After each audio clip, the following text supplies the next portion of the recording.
Nos encontramos hoy con el profesor Nelson Suárez. Él es economista, profesor, consultor privado y un hombre de opinión pública. Durante muchos años, pese a su cara juvenil, él ha estado en los medios de comunicación compartiendo sus conocimientos y los análisis que suele hacer sobre el comportamiento de la economía dominicana, particularmente de las finanzas públicas. Es un maestro en ese tema, ha sido funcionario importante del gobierno, ha sido asesor del Senado de la República, asesor de la Cámara de Cuentas y bueno, le gusta compartir con sus amigos de la prensa sobre estos temas de finanzas y ayudar a la opinión pública a tener una comprensión de los fondos públicos, de lo que ingresa, de lo que se gasta, lo que se queda en el camino, etcétera, etcétera. Hoy vamos a hablar sobre un trabajo que está calientito, reciente, que él ha elaborado ahora en febrero de este año, sobre el servicio de la deuda pública entre los años 2012 y 2025, que son así como 13 años. 14 años. Y bueno, es un buen periodo para entender qué ha estado pasando y quizás nos puede dar tiempo también para, a partir de lo que está consignado aquí, que él nos pueda proyectar un poco lo que puede pasar en el futuro inmediato en la República Dominicana. De manera que si usted quiere tener ideas claras sobre el tema del endeudamiento público de la República Dominicana, quédese escuchando a don Nelson Suárez. Si de algo saben las abejas, es de flores. Hay de todo tipo y para todos los momentos. Lo importante no es solo su color, tamaño o forma, sino lo que hace sentir cada una. Y para esos sentimientos trabajan. Igual que el Banco Central, que trabaja para hacer florecer la economía y que sientas estabilidad. Para ese sentimiento de crecimiento y desarrollo. Para que la primavera llegue a todos los sectores y los planes de muchos den grandes frutos. Banco Central de la República Dominicana, trabajando por una estabilidad que se siente. Todos sabemos que el tiempo es muy importante en cada empresa. A veces parece que hay más tareas que minutos en el día, pero siempre hay una solución. Con la ley 32-23 de facturación electrónica podemos mejorar todo el proceso de facturación y ahorrar tiempo. Además, la Dirección General de Impuestos Internos dispone de incentivos por ingresar voluntariamente y un facturador gratuito para que ningún contribuyente se quede fuera. Porque el mundo evoluciona y nosotros también. Únete a la facturación electrónica. El Pleno del Senado conformó una comisión especial para el análisis y estudio del anteproyecto de ley orgánica de la Policía Nacional, que procura garantizar los derechos fundamentales y el debido proceso judicial, ya que toma en cuenta la protección a la dignidad de la persona y el derecho a la integridad. La Comisión de Industria, Comercio y Zonas Francas recibió al director del Instituto Nacional de Protección de los Derechos del Consumidor, Proconsumidor, Eddie Alcántara, y a representantes de otros organismos del Estado y del sector privado, quienes opinaron sobre el proyecto de ley que regula el expendio de bebidas alcohólicas en la República Dominicana. Además, otras 18 comisiones se reunieron para conocer varias iniciativas legislativas, entre ellas la Comisión para el Estudio de la Ley General de Salud, la de Justicia y Derechos Humanos y la de Desarrollo Municipal, entre otras. Una delegación de empresarios y autoridades de Lima, Perú, visitó el Senado de la República como parte de la misión internacional de Ciudades Seguras del Perú, integrada al programa Programas Gubernamentales Exitosos y Experiencias del Desarrollo Regional, OIT Perú. El presidente del Senado, Ricardo de los Santos, asistió a la actividad Eficiencia en Aduanas, transformando los estándares de la gestión pública, organizada por la Dirección General de Aduanas y encabezada por su director general, Eduardo Sanz Lobatón. Senado de la República Dominicana. Participativo, inclusivo, transparente. Y ahora, el bateador se prepara con 2 outs.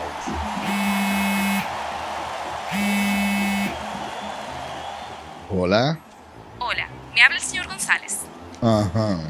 Le llamamos porque usted es un cliente preferencial y queremos ofrecerle nuestra tarjeta Gold, la cual tiene infinitos beneficios, entre ellos descuentos en supermercados, salones de belleza, farmacias y acumula puntos para viajes al extranjero, incluso a la luna. Hay mejores formas de evitar llamadas no deseadas. A través de la aplicación de ProUsuario, ahora puedes solicitar que te excluyan de los listados de marketing de las entidades financieras. Descarga la app en Google Play y App Store.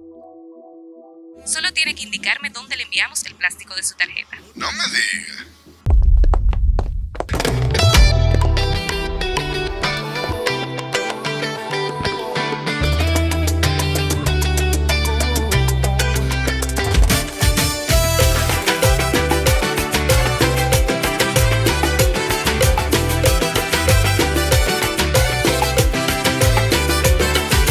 Soy el sol que te acaricia, el mar que canta, la brisa que avisa. Soy historia entre adoquines, tambora que retumba en todos los confines. Hola, soy la Larimar que brilla, soy la Tinglar recién nacida.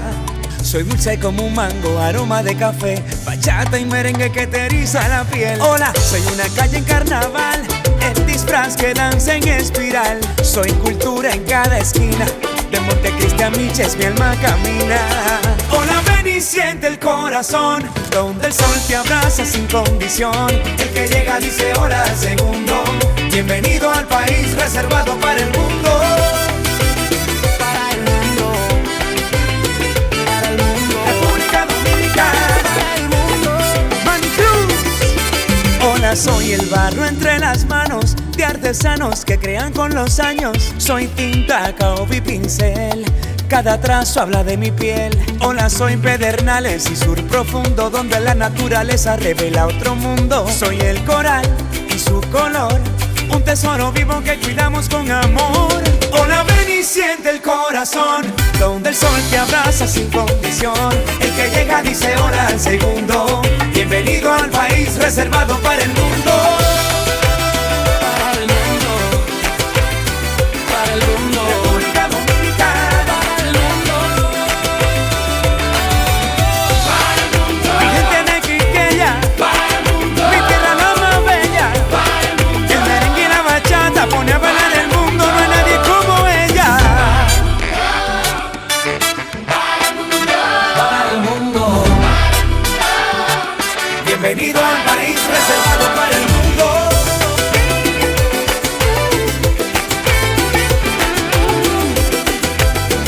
República Dominicana, reservada para el mundo. Banreservas, firme aliado del turismo dominicano.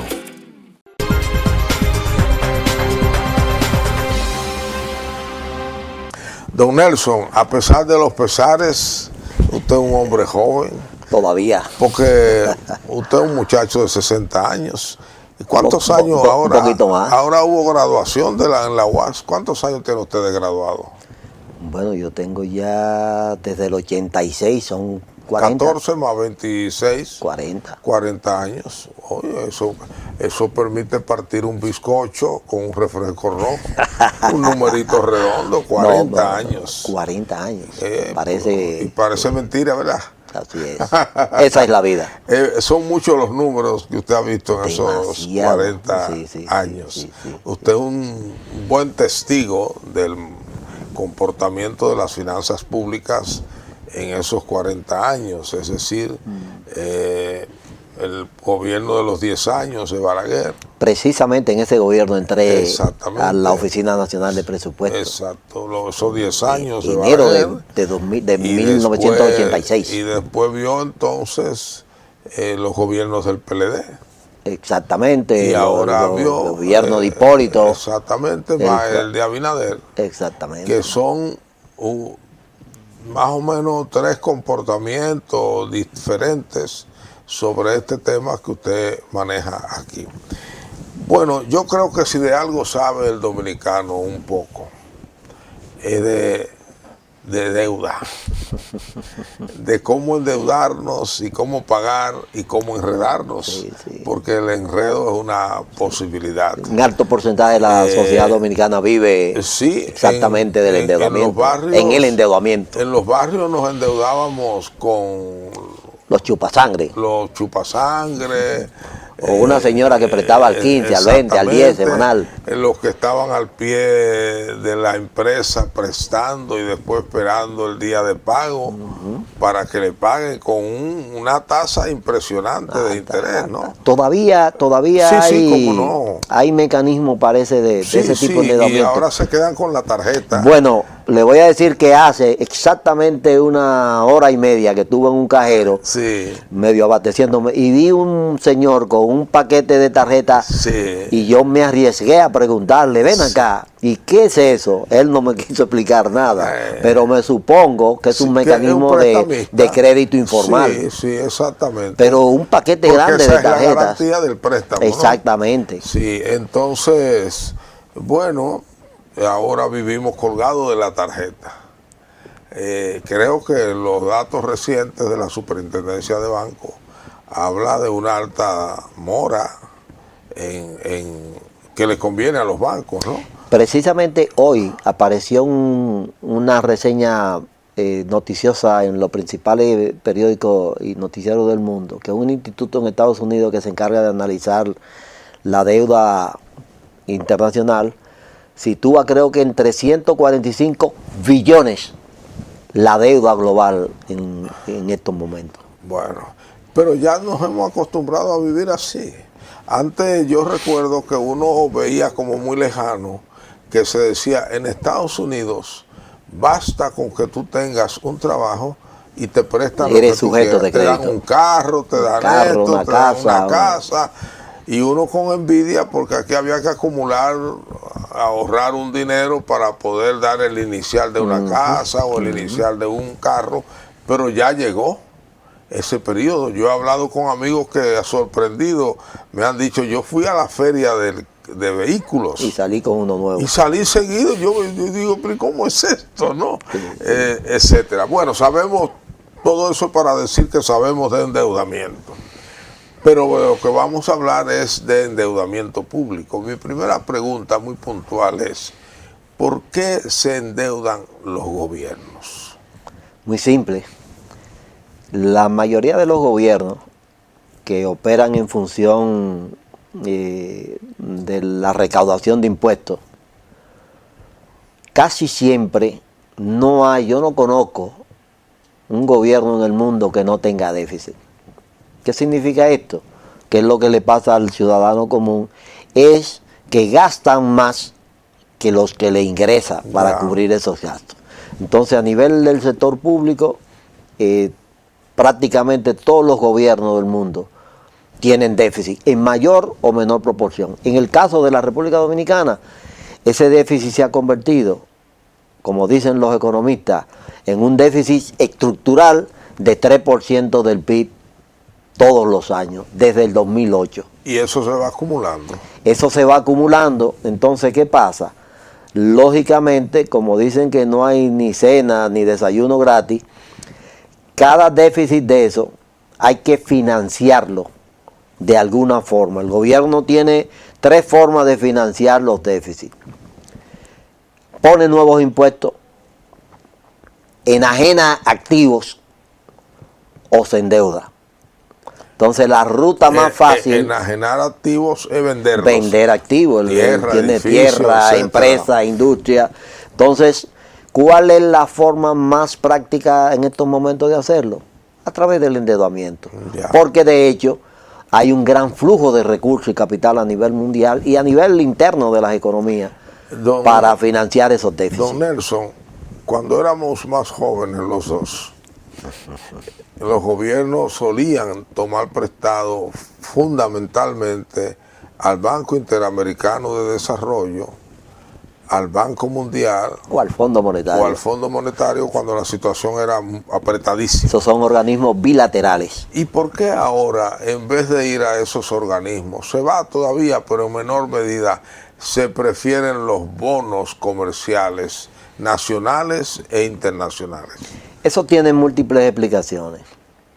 Una primera explicación es que en el caso, por ejemplo, de los organismos multilaterales, de estos que mencionamos, BID, Banco Mundial, Fondo Monetario Internacional, etcétera, posiblemente hay a veces condicionalidades para acceder al financiamiento de estos organismos. Tiene que cumplir. Ahí normalmente te van a exigir determinadas reglas, determinadas normas que tú tienes que cumplir para tú acceder a ese financiamiento. Entonces, a veces te piden un estudio de factibilidad de lo que va a hacer, te piden demostrar que eso es financiera, socialmente viable, una serie de exigencias. Entonces, eso ha hecho que los gobiernos, que normalmente operan a veces bajo la base de la premura, decidan fundamentalmente recurrir al endeudamiento privado, que se ha convertido, por ejemplo, en el mecanismo más fácil, como son el tema de los bonos globales, famosos bonos globales o bonos soberanos, que también ya son, y en el caso de la República Dominicana tiene un peso específico fuerte, son bonos internos también y de fuentes internas. Porque hay muchos chelitos con la seguridad social. Sino entonces estos organismos, estos prestadores globales de fondos de inversiones internacionales, etcétera, que tienen una gran disponibilidad de recursos, a veces con tasas referidas a los bonos del Tesoro norteamericano, de 3.75, de 4, cuando consiguen que países como nosotros, por ejemplo, le paguen 6, 7 y a veces hasta 8%, entonces tienen un spread, un margen entre lo que ellos tendrían colocando estos dinero en bonos del Tesoro norteamericano, que dicen que son los más seguros, exacto, y asumir el riesgo soberano en países como el nuestro, con un 2, un 3 y hasta un 4% a veces de margen. Entonces, esos son posiblemente de las cuestiones que explican cómo, por ejemplo, nosotros llamamos en el país para obtener 2.500 millones de préstamos en bonos globales y nos aparecen ofertas por 7.000. Sí. Como ha pasado este año, por ejemplo. En la historia del endeudamiento post-Trujillo hay una frontera muy clara, que es el año 96, cuando termina el llamado periodo de los 10 años de Balaguer. Balaguer fue un presidente impresionantemente austero. Como todos los viejos de su generación, nuestros abuelos y bisabuelos, parte de la dignidad de una persona y de un pueblo era no deberle a nadie. En el 96 eso comienza a romperse y hay unas políticas públicas diferentes hasta el día de hoy. ¿Por qué? Bueno, varios factores. En primer lugar, y hay alguna cosa que hay que aclarar sobre el tema del endeudamiento en los gobiernos de Balaguer. Sabemos que cuando Balaguer asume en el 1966, posiblemente su primera ley fue una ley de austeridad. Sí, así mismo. Entonces esa ley de austeridad lo que hizo fue tratar de poner orden en el presupuesto público. Congeló los salarios. Exactamente, estableciendo primero la huelga. Todo. O sea, hay un ejercicio, sí, y quizá por la característica medio dictatorial del régimen, podía hacerlo sin dificultad. Y era necesario en un esquema, la economía. Exactamente, quizás. Entonces, esa ley de austeridad hizo una restricción seria en términos del gasto que en el argot presupuestario le dicen recurrente, o los gastos fijos, que son los sueldos, los materiales y suministros, contratación de servicios. Eso le pusieron restricciones. Y entonces Balaguer, que en esos tiempos manejaba de manera muy directa y tipo colmado, como dicen, la administración pública, le pedía a los directores de presupuesto y de rentas internas en esos tiempos, exacto, ¿cuánto ustedes estiman que van a ingresar? Si decían 40 millones, 50, lo que fuera, entonces él decía, bueno, para los sueldos de esos 40 hay 10. Exacto. Ahí no se me pueden pasar, lo otro lo manejo y yo lo asigno. Y para no permitía que se pasaran. Para el gran programa. Hay un elemento ahí que hay que decir en ese tema. Hubo un mecanismo de endeudamiento no transparentado también.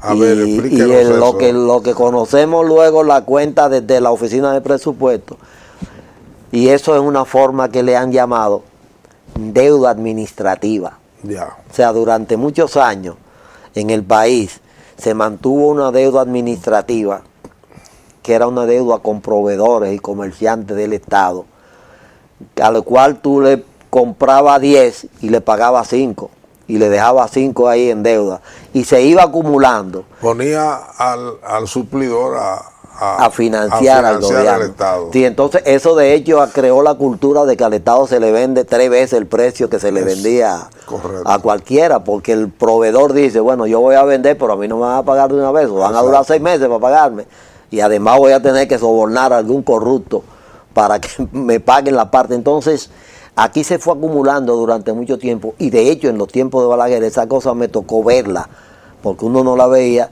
desde adentro, cuando entonces veíamos que decíamos, oh, mira aquí, tenemos 25 mil millones de pesos en deuda administrativa, y 15 las mil. expropiaciones no se pagaban. Exactamente, no se pagaban, y además se llegaron a emitir varios bonos para sufrir. Bueno, una de las administraciones que tiene que tener posiblemente el mérito de haber... Fue cuando Hipólito.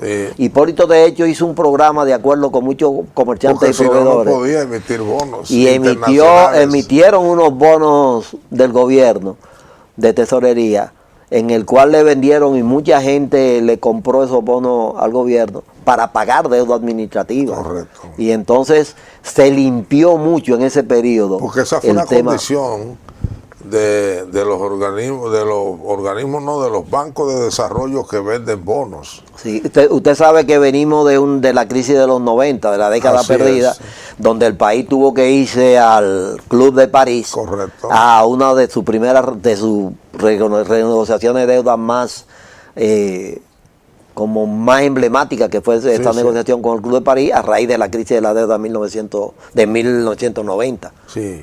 Correcto. Y cuando Jorge Blanco fuimos al Club de París.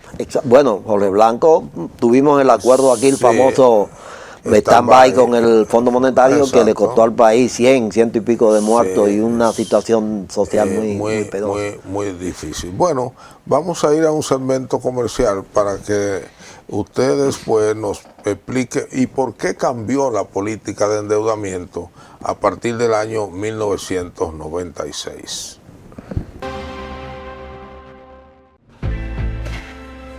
Esto es mío. Claro que yo puedo. En mi proyecto somos curiosos, valiente, luchador y soñador. Hay que soñar en grande. Y yo sueño con lo más grande.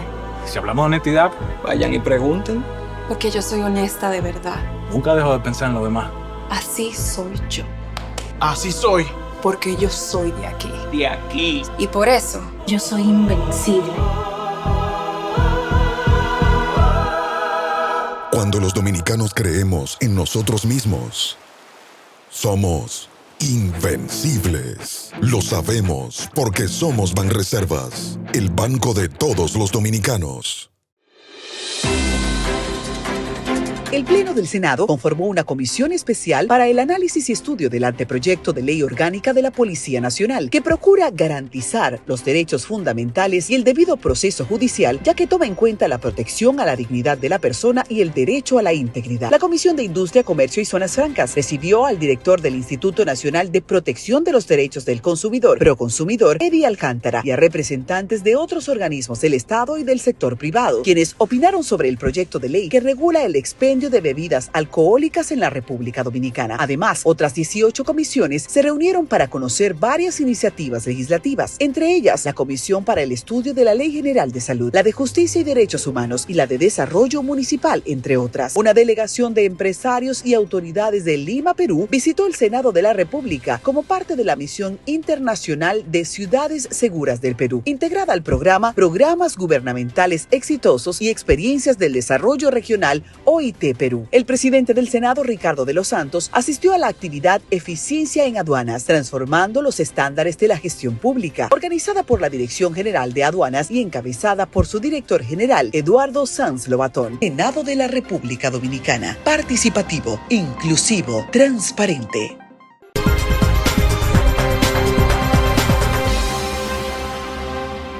Bueno, como el tema del endeudamiento no ha sido igual siempre, hemos dicho que en el año 1996 hay una especie de parteagua, una frontera que se establece en cuanto a cómo nos endeudamos, tanto en cantidad como en los suplidores de fondos.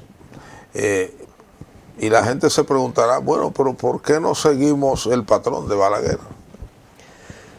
Bueno, el término estricto... Cuando llegaron los liberales del PLD en este caso. Sí, exactamente. Siempre aquí ha habido en alguna medida en el 96, con los gobiernos que encabezó Leonel Fernández, se produjo una especie de apertura en términos de que hubo cierta mejoría de los sueldos y salarios de los funcionarios públicos. Sí, cómo no. Hubo bastante.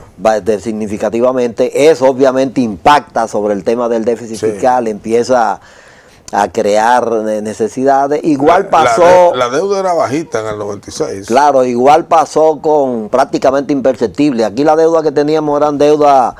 Por ejemplo, con el gobierno norteamericano a través de una cuestión que le llamaban PL 480. PL 480 que eran deudas y la triple C. Eran deudas fundamentalmente que se hacían en especie, arroz, productos agrícolas. Ese tipo de cosas que el gobierno de Estados Unidos nos facilitaba y lo imputaban como deuda. Fundamentalmente como deuda. Entonces, y esos fondos iban destinados a programas específicos. Fíjese que todavía cuando llegamos en el año 2000, nuestra deuda era de 3.100 y pico millones de dólares. Nuestra deuda general en términos estrictos, sin contar, como digo, esa deuda y casi subterránea. Todas con organismos internacionales. Exactamente, eran deudas fundamentalmente con bilaterales, es decir, con gobiernos, porque habíamos venido, como dijimos, de la crisis de la deuda de los 90, que fue el famoso periodo aquel que tuvimos que ir a renegociar al Club de París.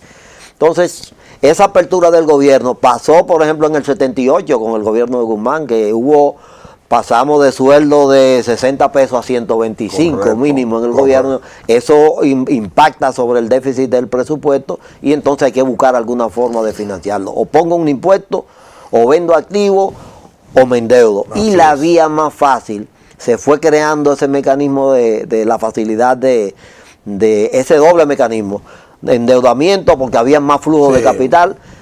Y también el tema de la deuda administrativa, es decir, adquirir bienes y servicios de los proveedores del Estado y no pagárselo todo, sino que irle pagando y siempre tengo una deuda contigo. Y se generalizó el tema de que, bueno yo puedo acceder.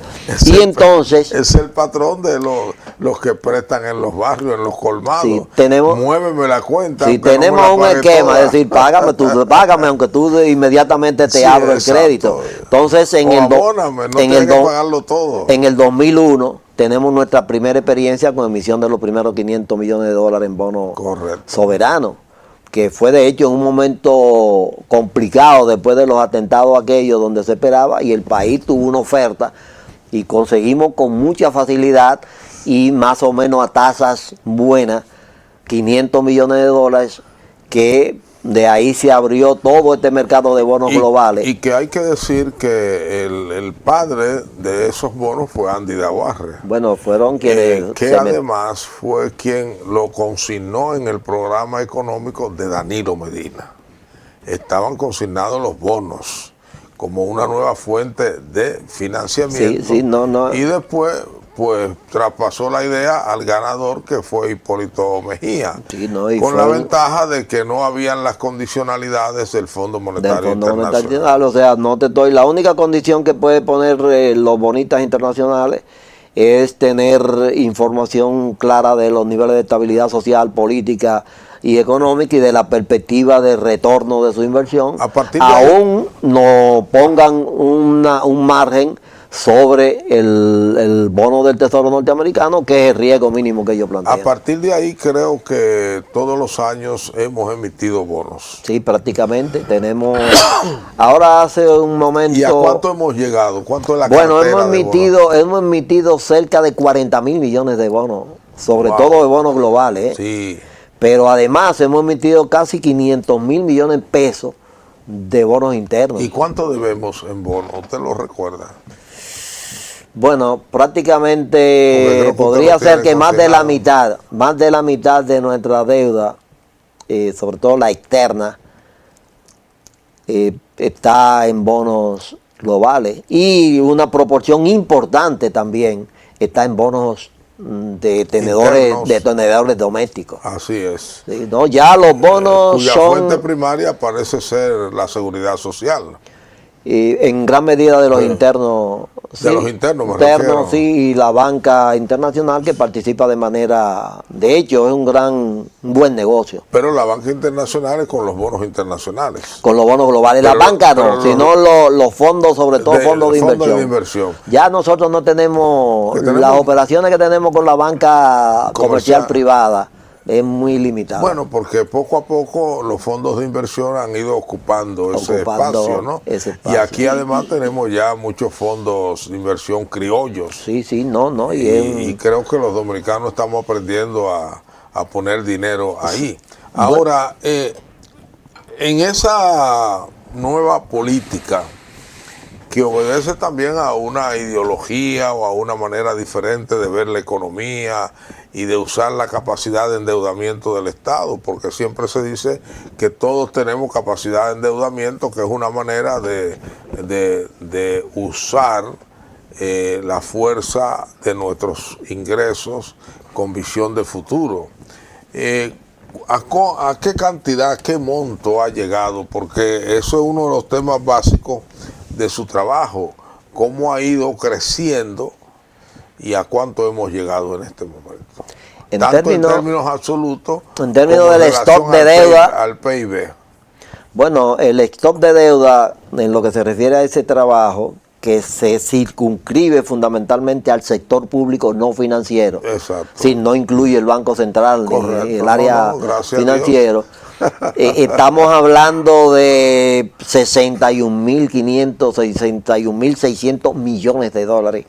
Balaguer moriría del corazón si él viviera en este país. Entonces, son 61.600 millones de dólares que representan ya alrededor del 48% del PIB en términos, que es un dato que quizás no asusta mucho a los inversionistas, a los fondos de inversión internacional, porque bueno, hay países que están por encima del 60, del 70, del 100% en su relación deuda-PIB. Pero ejemplo, en el caso del sector público, yo no me llama tanto la atención el tema del indicador deuda-PIB, porque lo que sí creo que es importante y es un poco el enfoque del trabajo. ¿El flujo de caja? No, es el impacto que tiene eso sobre el presupuesto a través del servicio de esa deuda. Okay. Que es un poco el tema donde se concentra el trabajo, tomando esos 14 años de referencia, de ver qué hemos gastado como servicio de la deuda en ese periodo. Usted da una cifra que casi hace que a todos nos duela el corazón. Usted habla de un poquito más, no mucho, un poquito más de 80.000 millones de dólares. Cualquiera tiembla. 80.196 millones de dólares. Para un país como nosotros, haber pagado como servicio de la deuda esa cantidad de dinero, uno piensa que casi todos esos fondos se los hemos quitado a los servicios públicos. Bueno, eso que está diciendo tiene una gran fuerza de verdad. Una cosa que yo hice fue tomar ese dato de los 80.196 millones que hemos pagado en servicio de la deuda y compararlo con cuánto hemos gastado en inversión pública en el mismo periodo, cuánto hemos gastado en salud, cuánto hemos gastado en protección social y cuánto hemos gastado en educación. Y es sorprendente, y por eso me llamó tanto la atención y dije, bueno, hay algunos tipos de cosas de estas que las hago a veces para información propia. Y entonces a veces digo, bueno, esto tiene que saberlo la sociedad. Entonces cuando vi, por ejemplo, que los 80.200 millones de dólares casi que hemos gastado en esos 14 años son equivalentes a 4.10 veces el gasto en inversión de capital del gobierno, que son más de 3.2 veces lo que hemos gastado en salud, que son 3.3 veces lo que hemos gastado en protección social, y que son casi 2 veces, 1.7 veces lo que hemos gastado en educación, que es nuestro presupuesto más grande en el país. Digamos que hay un problema ahí, usted ha puesto en claro un problema de prioridades, que es el talón de Aquiles de la sociedad dominicana. Las prioridades del sector público no han tenido o han tenido que ver muy poco con el ABC de la vida, que es hacer primero lo que es primero, y segundo lo que es segundo. A veces hemos comenzado a construir el edificio por el techo. Y voy a aprovechar ahí para decirle algo, que es un tema. Yo, por ejemplo, después de revisar estos números y algunos otros números del tema de deuda, yo creo que sería muy beneficioso para el país, Cámara de Cuentas o algún organismo de eso, hacer un gran proceso de auditoría de qué ha pasado con la deuda pública, por ejemplo, en los últimos 20 años. ¿Sabe por qué? Porque a veces el cuestionamiento que me hago es cuán eficientemente hemos utilizado, y eso que usted está diciendo me lo trae de nuevo y me reconfirma mi duda, cuán eficientemente hemos utilizado los recursos que hemos tomado de deuda, y más lo que estamos tomando ahora, que a veces son para hacer especie de rollover. Cuando usted se mete en los datos del presupuesto, usted va a encontrar que parte del año pasado nosotros debimos haber pagado cerca de 400 mil millones de pesos en intereses. Pero cuando usted se da cuenta, usted va y busca el dato, y se va a encontrar que posiblemente un 30, un 40% de ese pago de intereses lo hice tomando nuevos préstamos. Okay. O sea, porque tomando préstamos para pagar préstamos. Para pagar. Entonces, yo creo que el tema de hacer una auditoría, eso es duro, del uso de los recursos de la deuda, sí, sería un gran aporte al país. Una especie de auditoría forense. Esto no, exactamente, esto no se trataría de buscar acusar, de decir, es para que lo hagamos y veamos. Para rectificar el camino. ¿Por qué? Porque yo soy partidario de que aquí hay que retomar todo el tema de la normativa sobre el endeudamiento público para poner reglas más estrictas y más eficientes, de manera que no se me ocurra coger prestado para cualquier cosa. Una vez, Temístocles Montá, siendo lo que entonces se llamaba secretario técnico de la presidencia, hizo mucho énfasis y una especie de cruzada y de predicamento para que el gobierno recibiera más recursos de préstamo de lo que desembolsaba para el servicio. Creo que nunca se logró. ¿Cómo ha estado eso, esa relación? Ok, eso fue una cuestión que yo traté de sondear en el trabajo, en el análisis. Esto, por ejemplo, el año pasado el Banco Mundial publicó un informe sobre la deuda, en el cual ponía de manifiesto que los países en vía de desarrollo habían pagado más de 700 mil millones de dólares solo en servicio de la deuda, mucho más que lo que habían recibido como desembolso de deuda. Entonces, en el mismo periodo que analizo el servicio de la deuda, estos servicios de la deuda, nosotros, una cosa que pude ver es que por cada 1.20 dólares que recibimos de desembolso, nosotros pagamos $1 de servicio de la deuda. O sea que la diferencia era 20 centavos. Es decir, wow, estoy casi pagando, y de hecho estamos en una situación todavía ventajosa. Que decir, nosotros pagamos 80.196 millones de dólares y recibimos 96.000, un poquito por encima de lo que tengo, pero es una relación de que casi por cada dólar que estoy cogiendo estoy pagando uno de servicio, y eso es una cuestión importante. Don Nelson,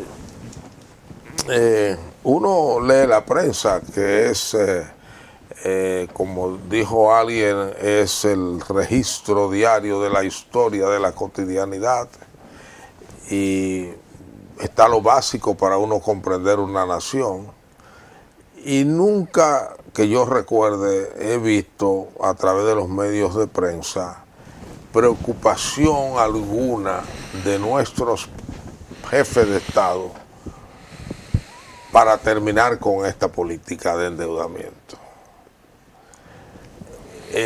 no es posible terminar con esta política de endeudamiento y asumir otra.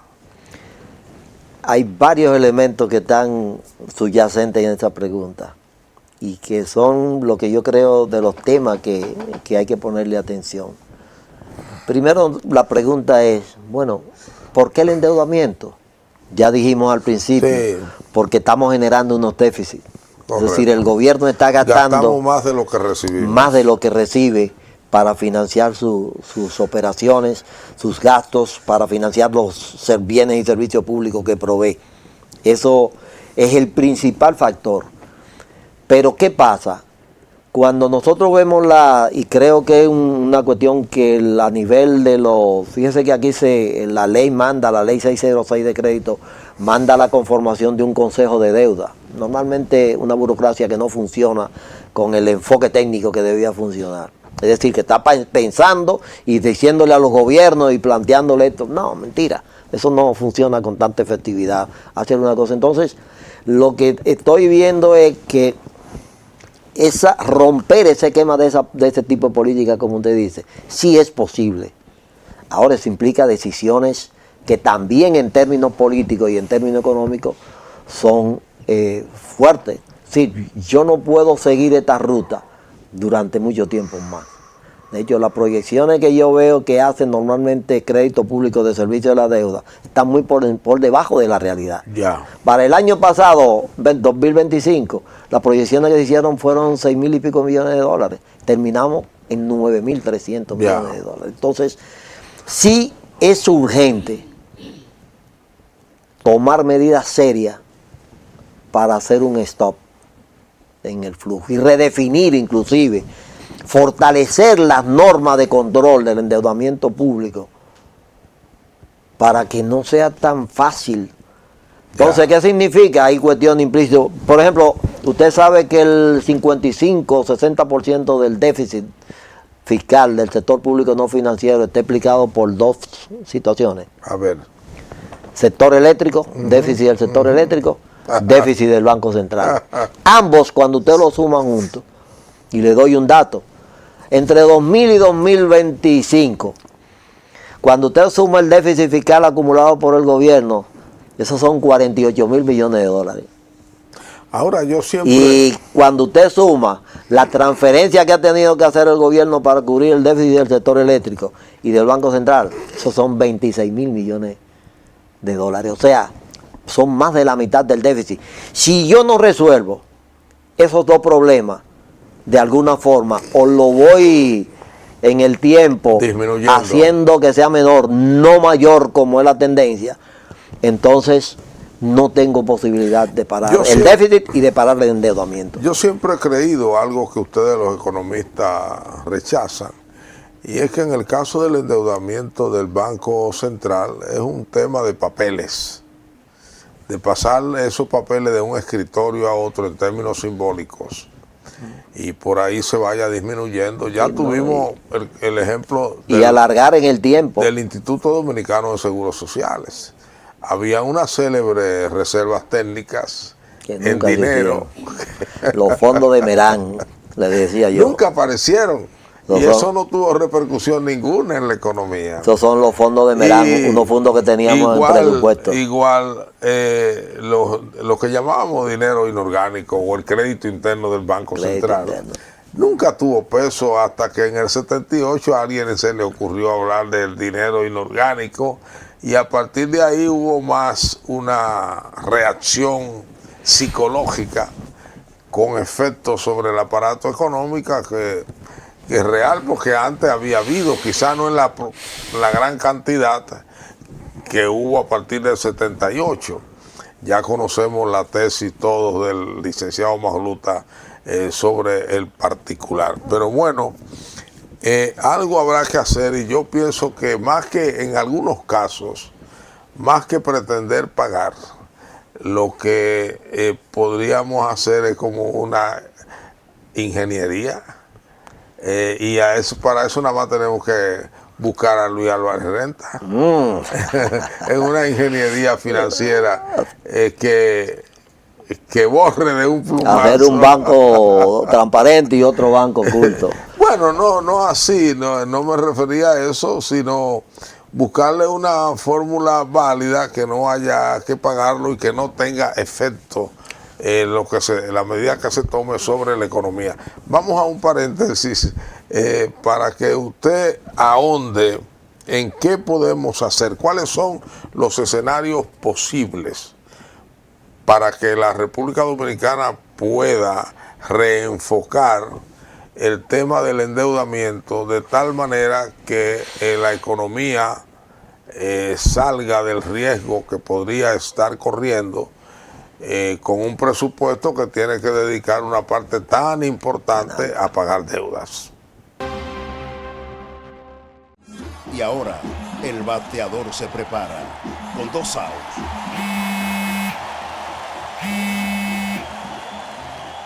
Hola. Hola, me habla el señor González. Ajá. Le llamamos porque usted es un cliente preferencial y queremos ofrecerle nuestra tarjeta Col, la cual tiene infinitos beneficios, entre ellos descuentos en supermercados, salones de belleza, farmacias y acumula puntos para viajes al extranjero, incluso a la luna. Hay mejores formas de evitar llamadas no deseadas. A través de la aplicación de ProUsuario, ahora puedes solicitar que te excluyan de los listados de marketing de las entidades financieras. Descarga la app en Google Play y App Store. Solo tiene que indicarme dónde le enviamos el plástico de su tarjeta. No me diga. Si de algo saben las abejas, es de flores. Hay de todo tipo y para todos los momentos. Lo importante no es solo su color, tamaño o forma, sino lo que hace sentir cada una. Y para esos sentimientos trabajan. Igual que el Banco Central, que trabaja para hacer florecer la economía y que sientas estabilidad. Para ese sentimiento de crecimiento y desarrollo. Para que la primavera llegue a todos los sectores y los planes de muchos den grandes frutos. Banco Central de la República Dominicana. Trabajando por una estabilidad que se siente. Todos sabemos que el tiempo es muy importante en cada empresa. A veces parece que hay más tareas que minutos en el día, pero siempre hay una solución. Con la ley 32-23 de facturación electrónica podemos mejorar todo el proceso de facturación y ahorrar tiempo. Además, la Dirección General de Impuestos Internos dispone de incentivos por ingresar voluntariamente y un facturador gratuito para que ningún contribuyente se quede fuera. Porque el mundo evoluciona y nosotros también. Únete a la facturación electrónica.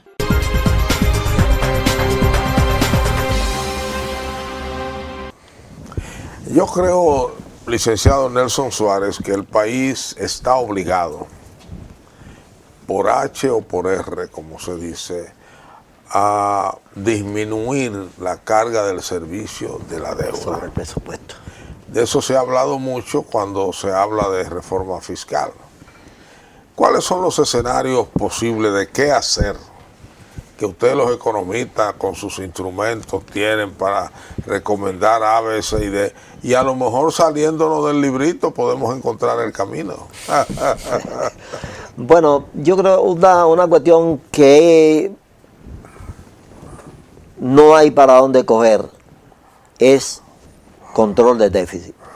Controlar el déficit. Claro, porque el déficit se convierte automáticamente en financiamiento. Okay.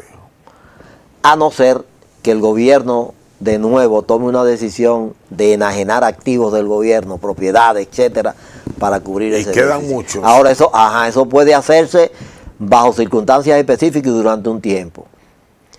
O tiene la alternativa, lo que se ha planteado, que no es tan fácil políticamente, y más en esta etapa del gobierno, que es el tema de conseguir nuevos ingresos tributarios. Okay. Es decir, aumentar impuestos, poner nuevas tasas, aumentar tasas, hacerme eficiente, reducir la evasión fiscal, reducir las exenciones, las minas. Explotar, esa es una opción que nosotros tenemos. Nosotros estamos sentados sobre una mina en los 3/4 de isla que ocupamos. Eso lo saben los técnicos y los mineros más que yo. Desde aquí hasta Restauración, desde la capital tenemos, entonces es una opción.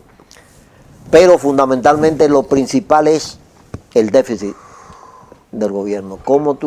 Es obvio que el gobierno, imagínate que el gobierno se plantee reducir su déficit a la mitad.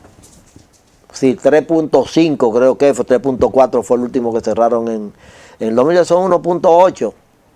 Entonces, ese 1 y punto y tanto que tú estás disminuyéndole al déficit, automáticamente se te va a convertir en una disminución de las necesidades de financiamiento y por tanto del endeudamiento. Exacto. Pero eso implica decisiones fuertes. Eso implica decisiones que no tienen que ver nada con el clientelismo político. Eso implica decisiones que tienen que...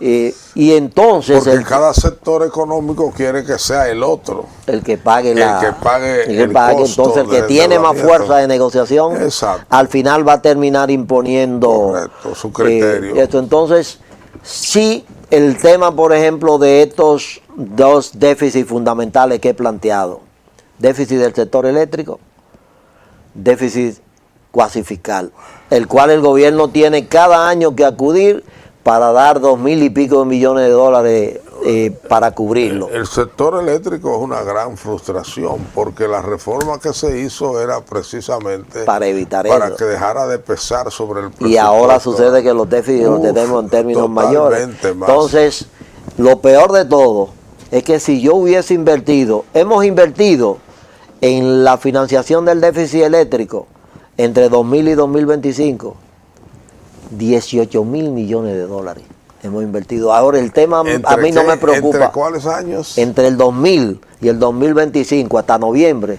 18.000 millones de dólares. Ahora, ¿qué es lo penoso? Si eso lo hubiésemos hecho para que no tuviésemos apagones, para que no tuviésemos problemas de pérdida, para que eso sería un éxito extraordinario. Sí. No me importa en lo que... Ahora, hemos gastado el dinero y no hemos recuperado, tenemos estabilidad en términos del sistema eléctrico. Y eso es un gran riesgo que tenemos que valorar para ver qué hacemos. Usted dijo que habían dos grandes pesos. Banco Central, el sector eléctrico. O sea, hemos tenido 18.000 por allí, sí, y en el otro hemos tenido 9.000. 27.000 millones. De los 80. Del déficit de 48.000 que hemos acumulado en esos 20 y tantos años. Estos dos son más de la mitad. Wow. Entonces, ese es otro tema que tengo que enfrentar para yo poder. ¿Qué puedo hacer con la deuda del banco? Como se está planteando, llevar la hacienda, diluirla en el tiempo, pero tú entonces le recuperas al Banco Central su capacidad para manejar la política monetaria y el tema de inflación, que son su principal función. ¿La única opción es una reforma fiscal o hay otras opciones? No, hay muchas opciones. De hecho, creo que el error que hemos estado cometiendo aquí en términos del enfoque para solucionar estos problemas, número uno, tienen que ver con creer que es un problema que lo vamos a resolver de la noche a la mañana. No es posible. Entonces, cuando yo me siento hace un año y medio o dos, en agosto, y planteo una reforma diciendo que voy a querer resolver eso, es un error. Esto es un proceso gradual.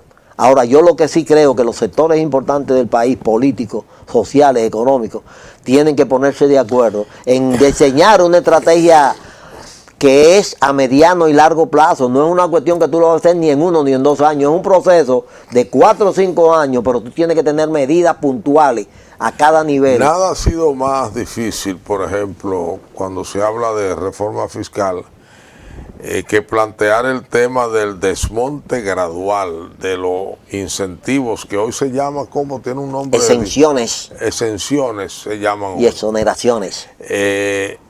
Y eso se planteó. O de gasto tributario. De gasto tributario es ahora. Que yo recuerde, por primera vez, se planteó en 1978 en un informe que sobre la economía dominicana elaboró el Banco Mundial y que por primera vez se hizo público. Sí, o sea, es correcto ya. Eso se quedaba en las gavetas del Banco Central, se hizo público. Y yo recuerdo que ahí se planteaba la necesidad de aumentar los salarios de los empleados para darle capacidad de compra a una economía cuyos asalariados no tenían capacidad de compra. Demanda inducida. Y exactamente, y además una reforma fiscal que había sido también planteada en los documentos de los llamados sabios de la Academia de Ciencia del país, la sección de economía, donde estaban aquellos ilustres, usted recuerda, encabezados por el padre Alemán. José Luis Alemán. Sí. Bueno, desde el 78, 22 más 26, 48 años hablando de ese tema. La mitad de nuestra vida. Y no hay quien pueda dar un paso de avance.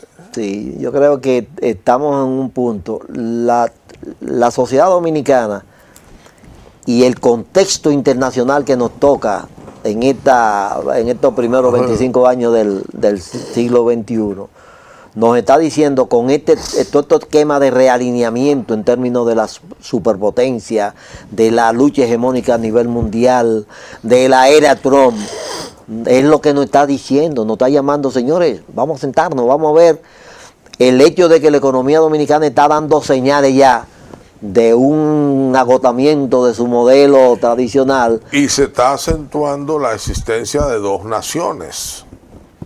Como siempre. Sí, pero ahora está más acentuado. Y entonces, ¿no? Lamentablemente. Yo creo que no tenemos opciones. Profesor, ¿y cuál es la deuda hoy? Hay dos niveles. La deuda, como le dije, son ahora unos 61.600 millones en el sector no financiero, más otros 16.000 y tanto, 17.000 del financiero. Esos son 75.000 millones de dólares. No, 78. 78, son 70 y tantos mil, eso es el 68% del Producto Interno Bruto. Entonces, son cuestiones que hay que ponerle atención. Ahora, que quizás lo que menos estímulo, lo que menos ánimo le da a uno, es que tenemos planteado un esquema de lucha política, donde cada quien, por un lado la oposición planteando un panorama quizás desastroso y el gobierno planteando por otro un panorama de éxito total. Sí. Y ahí no vamos a llegar por ningún camino. Hay que juntarse y ver las realidades para plantear opciones de minimizar los riesgos a los cuales la sociedad dominicana está. ¿Usted piensa que la sociedad dominicana de hoy aguanta una recaudación fiscal adicional de 3, 4, 5 puntos por encima de la actual? Yo pienso que puede llegar por lo menos a 1.52 en un proceso gradual que hay que empezarlo, porque tenemos mucho espacio en términos de evasión, tenemos mucho espacio en términos de exenciones. Pero eso no cede.